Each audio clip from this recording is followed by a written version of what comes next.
गोरक्षनाथांचा हा एक मंत्र जीवनातील सर्व अडथळे दूर करेल. अवधूत चिंतन श्री गुरुदेव दत्त. दत्तगुरूंच्या कृपेने तुमच्या सर्व मनोकामना पूर्ण व्हाव्यात अशी गुरुचरणी प्रार्थना करून आजच्या व्हिडिओला सुरुवात करूया. श्री गुरुदेव दत्त. भाग 1. संकटांचा अंत. आपल्या आयुष्यात अनेकदा अशी वेळ येते जेव्हा चहूबाजूंनी संकटे आपल्याला घेरतात. कठोर मेहनत करूनही यश मिळत नाही आणि प्रत्येक कामात काही ना काही अडथळा येतोच. अशा वेळी मनाला शांती आणि कार्याला गती देण्यासाठी आध्यात्मिक शक्तीची साथ आवश्यक असते. नाथ संप्रदायातील महायोगी गोरक्षनाथ महाराज यांनी जनसामान्यांच्या कल्याणासाठी अत्यंत प्रभावी मंत्रांची निर्मिती केली आहे. त्यांच्या एका विशिष्ट मंत्रात इतकी शक्ती आहे की तो श्रद्धेने उच्चारल्यास जीवनातील सर्वात कठीण अडथळे दूर होऊ शकतात. आज आपण याच मंत्राची शक्ती आणि त्याचे महत्त्व सविस्तरपणे जाणून घेणार आहोत, जे तुमचे जीवन पूर्णपणे बदलून टाकेल. भाग 2. गोरक्षनाथांची महती. गोरक्षनाथ महाराज हे नवनाथांमधील अत्यंत सामर्थ्यवान आणि सिद्ध योगी मानले जातात. ते केवळ योगाभ्यासात निपुण नव्हते, तर भक्तांच्या हाकेला धावून जाणारे देव मानले जातात. गोरक्षनाथांनी दिलेले मंत्र हे शाबर मंत्राच्या श्रेणीत येतात, जे अत्यंत साधे पण तितकेच परिणामकारक असतात. या मंत्रांचा प्रभाव खूप वेगाने जाणवतो, कारण ते थेट लोककल्याणासाठी बनवले आहेत. जेव्हा तुम्ही गोरक्षनाथांचे नाव घेता तेव्हा तुमच्या सभोवताली एक सकारात्मक ऊर्जेचे कवच तयार होते. ही ऊर्जा तुम्हाला बाहेरील नकारात्मकता आणि संकटांपासून वाचवते. चला तर मग पाहूया तो मंत्र कोणता आहे आणि त्याचे पठण कसे करावे. भाग 3. तो शक्तिशाली मंत्र. गोरक्षनाथांचा हा मंत्र अत्यंत सोपा आहे. ओम चैतन्य गोरक्षनाथाय नमः. हा मंत्र दिसायला छोटा असला तरी यात अफाट वैश्विक शक्ती साठलेली आहे. या मंत्राचा उच्चार करताना मनात पूर्ण श्रद्धा असणे अत्यंत गरजेचे आहे. मंत्रातील प्रत्येक शब्द तुमच्या शरीरातील चक्रांना जागृत करण्याचे सामर्थ्य ठेवतो. हा मंत्र केवळ शब्द नसून ते एक आवाहन आहे. साक्षात गोरक्षनाथांच्या शक्तीला आपल्या जीवनातील समस्या दूर करण्यासाठी साकडं घालता. या मंत्राच्या नियमित जपाने मनातील भीती निघून जाते आणि आत्मविश्वास वाढतो. हा मंत्र कोणत्याही वयातील व्यक्ती अगदी सहजपणे बोलू शकते आणि त्याचा फायदा घेऊ शकते. भाग 4. मंत्राचा नेमका प्रभाव. जेव्हा तुम्ही ओम चैतन्य गोरक्षनाथाय नमः या मंत्राचा जप सुरू करता तेव्हा तुमच्या अंतर्मनातून एक प्रकारची शांती निर्माण होते. जीवनातील अडथळे हे बऱ्याचदा आपल्या विचलित मनामुळे किंवा नकारात्मक ऊर्जेमुळे निर्माण होत असतात. हा मंत्र त्या नकारात्मकतेचे मूळ कापून टाकतो. नोकरीत येणारे अडथळे, व्यवसायातील मंदी किंवा कौटुंबिक कलह या सर्वांवर हा मंत्र जालिम उपाय ठरतो. मंत्रांच्या लहरी तुमच्या भोवतीचे वातावरण शुद्ध करतात, ज्यामुळे तुम्हाला योग्य निर्णय घेण्याची बुद्धी मिळते. संकटाच्या वेळी मार्ग सापडत नसेल तर या मंत्राचा आश्रय घेणे हा सर्वात उत्तम आणि सोपा मार्ग मानला जातो. भाग 5. पठणाची योग्य पद्धत.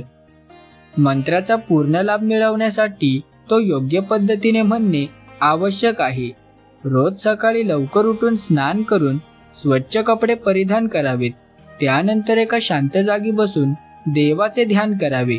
गोरक्षनाथांच्या प्रतिमेसमोर किंवा मनात त्यांचे स्मरण करून हा जप सुरू करावा. जप करताना पाठीचा कणा ताठ असावा आणि डोळे मिटून मंत्रांच्या ध्वनीवर लक्ष केंद्रित करावे. जर तुम्हाला शक्य असेल तर रुद्राक्षाच्या माळेवर 108 वेळा जप करावा. श्रद्धा आणि संयम ही या साधनेची 2 मुख्य सूत्रे आहेत. तुम्ही जेवढ्या शांत चित्ताने हा जप कराल तेवढा त्याचा परिणाम तुम्हाला तुमच्या कामावर लवकर दिसून येईल. भाग 6. वेळेचे महत्त्व. हा मंत्र जपण्यासाठी पहाटेची वेळ म्हणजे ब्रह्ममुहूर्त सर्वात प्रभावी मानला जातो. सकाळी 4 ते 6 या दरम्यान वातावरणात सात्विकता जास्त असते. त्यामुळे मंत्राचा प्रभाव 1000 पटीने वाढतो.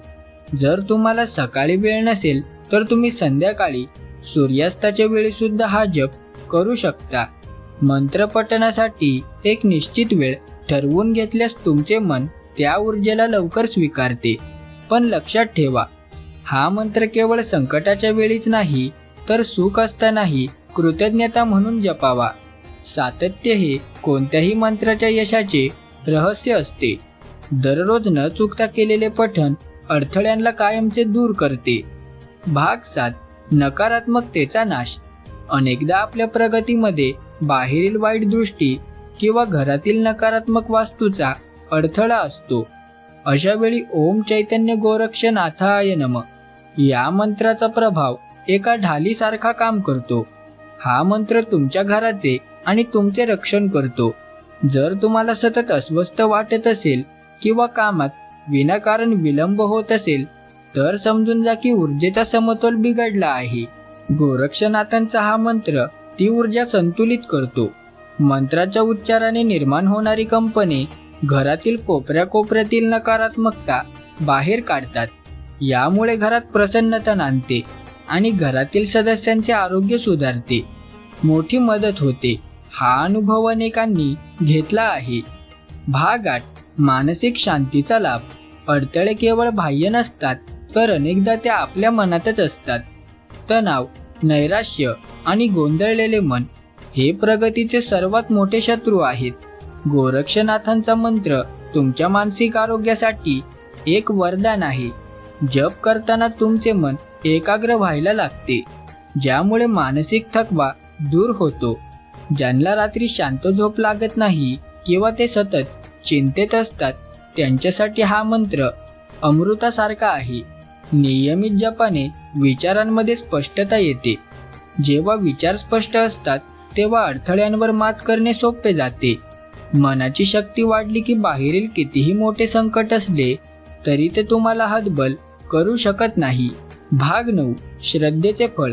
कोणताही मंत्र केवळ तांत्रिक पद्धतीने म्हणून उपयोग होत नाही तर त्यामागे असलेली श्रद्धा महत्त्वाची असते. गोरक्षनाथ हे भक्तीचे भुकेले आहेत. तुम्ही किती वेळा जप केला यापेक्षा तुम्ही किती प्रेमाने त्यांना साकडं घालता याला महत्त्व आहे. जेव्हा तुम्ही हा मंत्र म्हणता तेव्हा विश्वास ठेवा की गोरक्षनाथ महाराज तुमच्या पाठीशी उभे आहेत. हा विश्वासच तुमच्या आयुष्यातील अर्धे अडथळे आपोआप दूर करतो. अनेक भक्तांनी असा अनुभव घेतला आहे, जिथे विज्ञानाचे किंवा बुद्धीचे मार्ग संपतात तिथे नाथांची कृपा सुरू होते.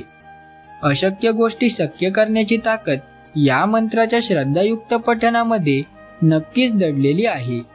भाग 10. साधनेची सांगता. जीवनातील सर्व अडथळे दूर करण्यासाठी गोरक्षनाथांचा हा मंत्र एक अमूल्य ठेव आहे. आजपासून तुम्ही या मंत्राच्या साधनेला सुरुवात करा.